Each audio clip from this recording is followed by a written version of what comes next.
Welcome, dear children. Today we move on to the fifth lesson, sole trader. Sole trader business is the most common form of business organization. It is established, financed, owned, and managed by a single person. The owner bears all the risk and receives all the profits of the business. A sole proprietor is not only the owner of the capital of the undertaking, but he is the organizer, manager, and takes all the profits or responsibility for losses. The main features of sole trader business are single ownership, one man control, no legal entity, unlimited liability, and no profit sharing. Let us discuss it in detail. First one, single ownership. That means a sole proprietorship business is owned by single individual.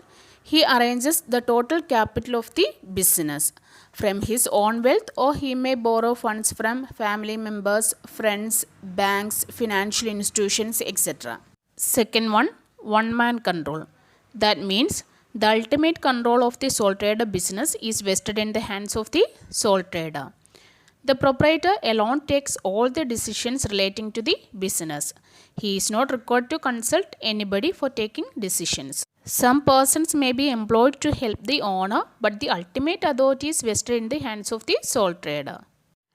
Third one, no legal entity. That means the owner and the business are the same. The law makes no distinction between the owner and the business. If the owner dies or becomes insolvent, the business is also dissolved.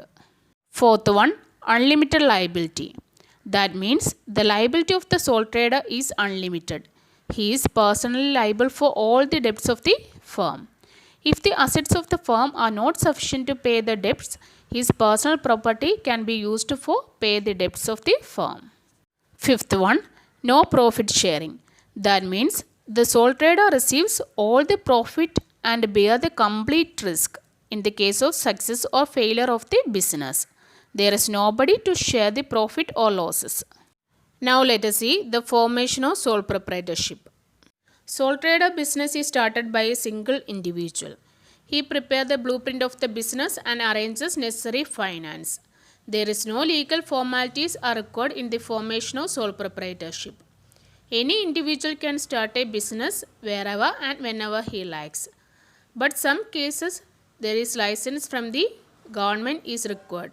For example, for starting a wine shop or starting a chemist shop, it is expected to get a license from the local government.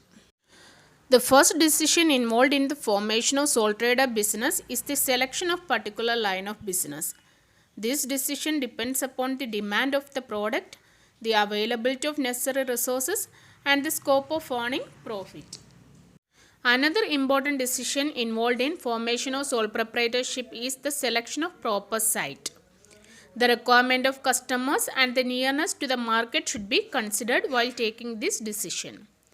The size and scale of operation have also to be considered. Sole trader business can be closed at any time without any legal formalities. The proprietor has simply to settle the claims of his creditors and wind up the business.